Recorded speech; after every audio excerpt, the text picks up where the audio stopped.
What I'm about to tell you will completely change how you see yourself and your potential. By the end of this, you'll understand the one fundamental truth that separates those who transform their lives from those who stay stuck forever. But first, let me share something that might surprise you. Alright, good people, this video doesn't have some special structure, just a few things I want to talk about when it comes to dealing with all these things.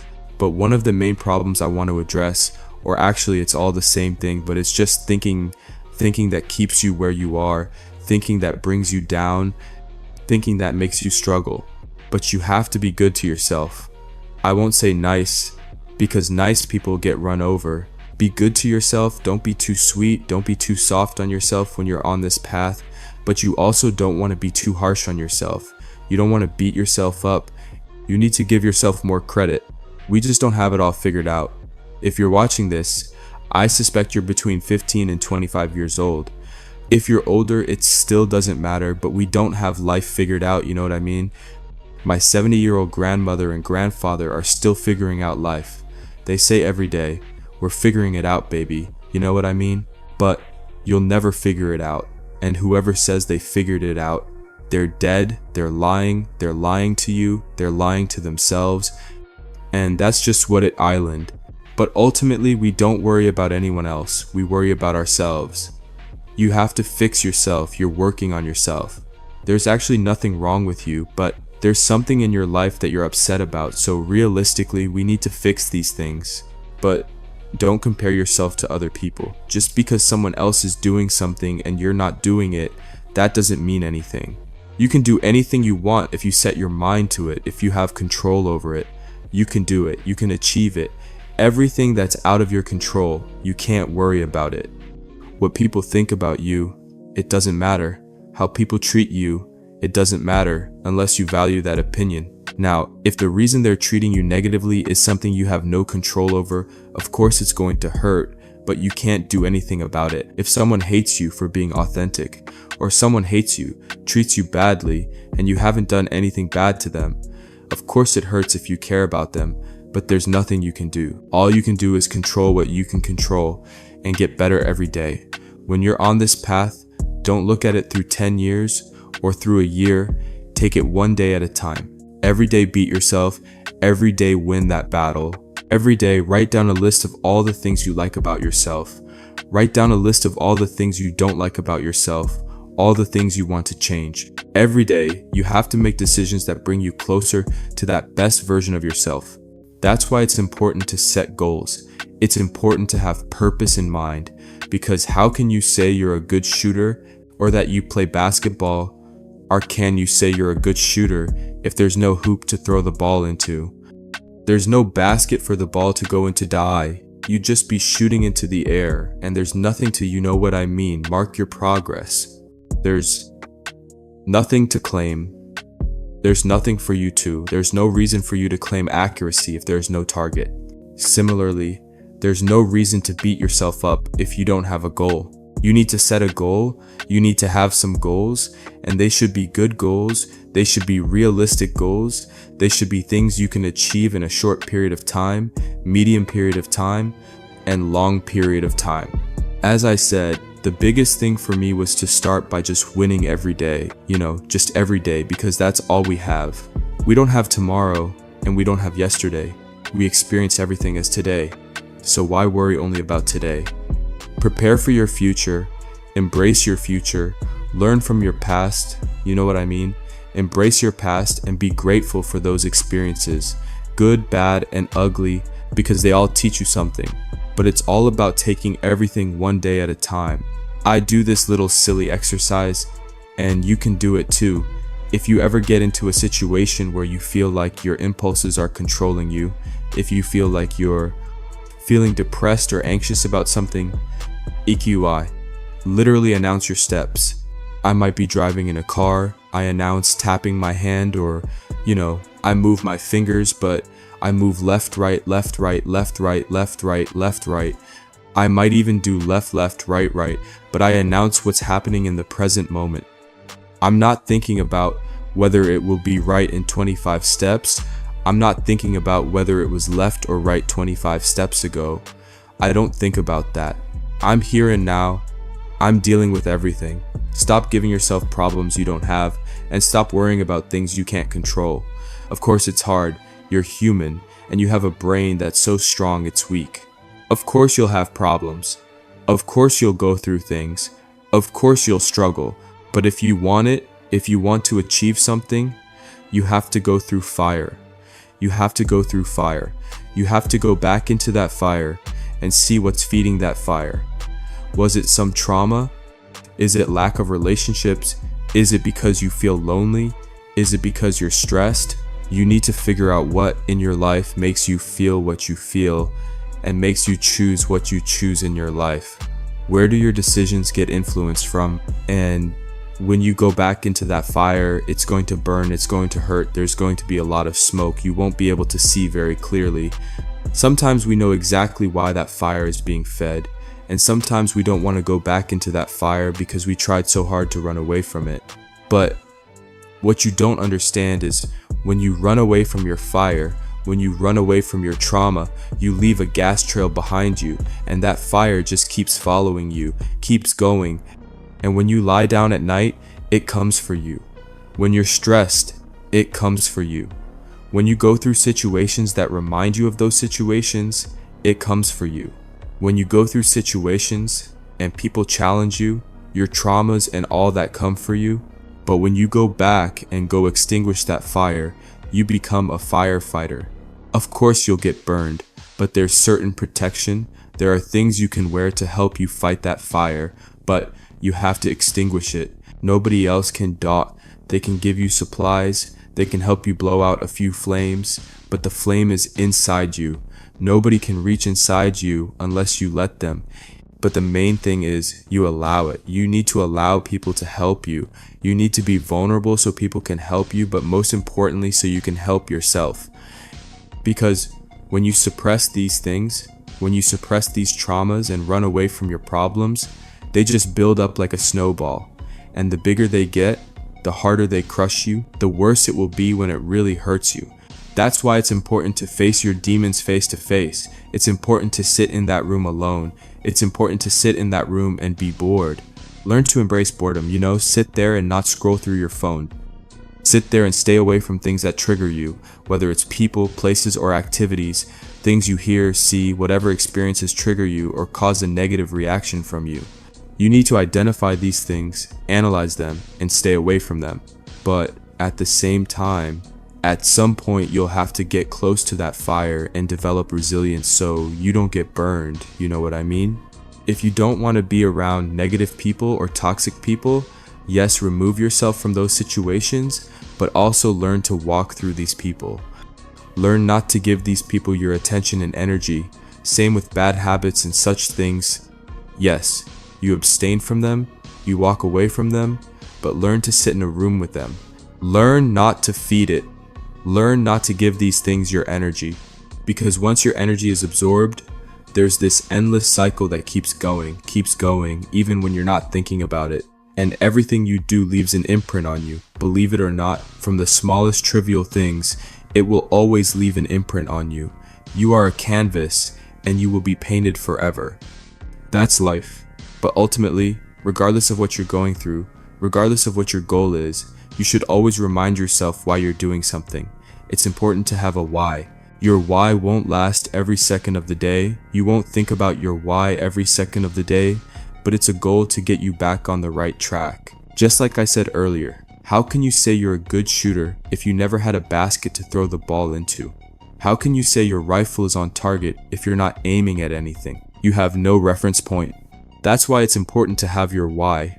If you're going through life and you have no reason to do something, when your motivation runs out or when hard times come and you don't want to do something, you have no reference point. You have nothing that motivates you to do something. You're not tracking your progress, so you don't see what's happening. But if you had children, if you had a wife, if you had family or someone who depends on you, that would make you get up and go. Imagine if you worked at the nastiest job or did the nastiest things and it was terrible for your mental health. But if you didn't go do it, your children would starve, your wife would starve, your family would die. I believe, with better reasoning. I believe you would go work that job and be miserable. Now, am I saying that's the healthiest thing that's ever been? Absolutely not, but it proves the point that you're willing to do things you don't want to do that literally make you miserable for people you love. And one of those people, the most important in your life, is yourself. So when it's something you want to do and it's something you want to achieve, you should have that same mentality. Treat your dreams, your visions, yourself, that love like a child. Protect the child, your inner child. Never let that child die. You are your family first. Your family comes from you. You meet your wife, you meet your partner.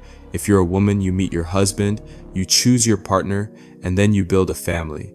Whatever you create, you had to participate in creating that. So look at yourself as your future, as your legacy. You have to protect that legacy.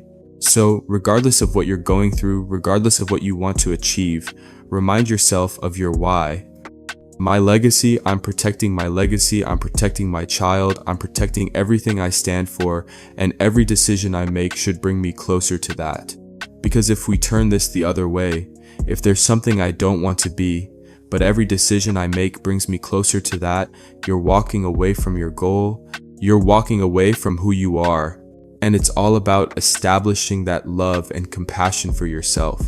And many people who go through things feel like they don't love themselves. Many people who are traumatized by things feel like they don't love themselves. But if you're watching this video, you had to love yourself. You cared enough to check on yourself. You cared enough to try to improve yourself.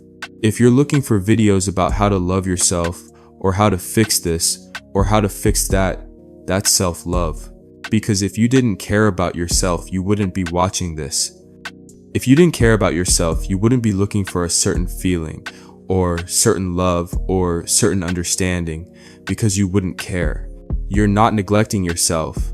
You love yourself. You probably don't understand love, or you probably don't have an idea about love, or you might be looking for an identity of love, or what it means to you. Now just talk to people, figure out what they think it is. And through talking to people, learning and listening to other people's experiences helps you develop your own things. It's like if you didn't know what job you wanted to work at, and you ask a bunch of people, you say, "Hey dude, what do you do at work?" He says, "Dude, I'm a plumber. I make good money, but I hate it." And then you talk to another guy. He says, "Bro, I'm a car salesman. I make a lot of money, but the schedule is crazy, but I love my job and I love cars." And then another guy works at a restaurant. He says, "Dude, the restaurant is pretty busy. I get good tips, but you know what I mean? It's just crazy." And then you see another guy, he works at a grocery store and he's satisfied but doesn't make enough money. And when you listen to all these things, you think, I can do this, but I don't want to do this. I like this and that, but I like this and that. And all these things will start to gravitate towards you. And through listening to other people's experiences and seeing the differences in people's lives, you'll see things that resonate with you, and that's how you find your identity. Besides doing things for yourself, besides trying things for yourself, you just get different perspectives, you hear different things. That's experience, that's wisdom you get because you listen, you store that knowledge, you're a sponge. You should absorb what's around you, good, bad, and ugly. That's why it's important to have a good environment. If you want to be the best version of yourself, you need to surround yourself with people and things that will push you. You have to be open and receptive to things around you. That's why it's important to have a wonderful environment. You want to be a sponge, not a brick. A sponge will absorb much more water in a sink than a brick in an ocean. So if you're open and receptive, it doesn't matter if you get this much information or this much information, you'll absorb it and be able to use it. But I don't care if someone gave you a whole Earth-sized library. If you're a brick, you won't absorb that water. You'll just sink to the bottom and eventually crumble. Be a sponge, absorb your environment, surround yourself with good people. And one of those people you need to surround yourself with that's very good for you is yourself. Nobody knows you better than you. Nobody knows what gets you going like you do. Nobody knows the thoughts that creep into your mind at 3 a.m. And you can't expect people to understand you, because sometimes you don't even understand yourself. So why are you upset that some people don't understand you when you sometimes don't understand yourself? And that's okay. But I'll tell you one thing that makes us confused about who we are. It's the fact that we don't separate the levels of our brain. Many of us think we're one part, it's just us and the brain, it's our body and brain, or two parts, however you want to call it. But your brain is so complex that you don't even realize it. Most people think they are their thoughts, they are their desires and all that, but that's not true because you perceive these things. I mentioned this earlier. If you close your eyes and think about your next thought, you feel like that light bulb is almost shining on your brain. Like, where's the next thought? That's because you are not your thoughts. You are not your desires. Your thoughts and desires come into your brain based on things you've been through. That's why they influence in a certain way. That's why they feel a certain way. That's why when you break up with your girlfriend and see those flowers, you think about it. But you are not those thoughts. They're part of you. Some of them aren't. Some of them are just things you didn't hear in the background. All those times you walked past the TV and something was playing in the background, all those things get in here, get into your brain and, register in the subconscious. But that's why it's important to understand that you are the observer of everything. You are the captain of your soul. You can choose how everything goes. I can't control what gets into my head, into my brain. I can't control what bird flies over my head, but I can control whether it makes a nest or not. Same with life. You control. Even when you feel like you don't control. Even when you don't control, you control. Because if you don't control, you gave up control, and that's control. You control much more than you think. Now, what really confuses people is that they feel like they don't control because something hangs over their head. I can't quit my job because I have bills. Fair enough. I can't do this because of that. Fair enough. But the thing is, you can if you really want to, but you're not ready to deal with the consequences. Now, I'm not going to sit here and say I would quit my job if it was my only income and I wanted to lose my house. Of course I wouldn't do that. But if I really didn't want to work at that job, I could quit and go live on the street. I'm not saying it's the best idea, but I'm just giving you an idea of how much control you really have in this world. If you want to drive a car off a bridge, you can do that. If you want to climb a tree, then chop it down and then eat it, you can. Is it the best idea? Absolutely not. But I'm just letting you know how much control you have. So when you understand this, you really sit with yourself and realize what consequences you're willing to deal with. Are you willing to possibly risk losing something or someone? Or are you willing to risk your sanity, your peace, your state of mind, which also comes with your decision? What matters more, comfort, or becoming the best version of yourself? You have to accept yourself, admit mistakes, but also understand that's not all you are. We all do things we're not proud of, but that doesn't make us less. People love us, and if it feels like no one does, love yourself first. Reach out to others. Many lonely people just want to talk and feel understood. I can't live trapped in something I hate. For me, freedom is everything. I'm a free bird and any cage makes me sick. That's why it's important to figure out who you are and what matters to you. Every choice should remind you of that, of the people who care for you, and of the legacy you want to leave. The key is consistency. You'll have highs and lows, moments of motivation and of doubt, but you have to keep pushing. Lie to yourself positively. I love myself. I'm on the right path. Be your own beacon of hope. Nobody else knows your inner world the way you do. You can be in a crowd and feel lonely, or be alone and feel at peace. Learn to embrace solitude, but also seek out people and connections. They change you, they broaden your view. And remember, the sun always rises. Each day is a new chance. Live like it's your last day. Take risks, but protect yourself. Don't die with dreams still on your pillow because of fear. You've already overcome fear before you learn to walk, to speak, to live. At one time, the child in you was braver than the adult. To know yourself, you must try. Sports, hobbies, skills, experiment until you discover what you like. If you don't know your purpose, that's fine. Being lost is the best place to be found. Being yourself means owning everything you do, good or bad. Live freely, honestly, without lies. Help others if you can, but fill your own cup first, or you'll break. If you do, rebuild yourself stronger. Life is peaks and valleys. If you fall, it means you were standing and you'll rise again. Everything is energy. And the only question is, what will you do with it? The world you live in exists between your ears. If you want a better world, change yourself first. And here's the secret: the power was always in you. You are not your thoughts or circumstances. You are the observer, the captain of your soul. Transformation begins when you realize you've had everything you need all along to change your life.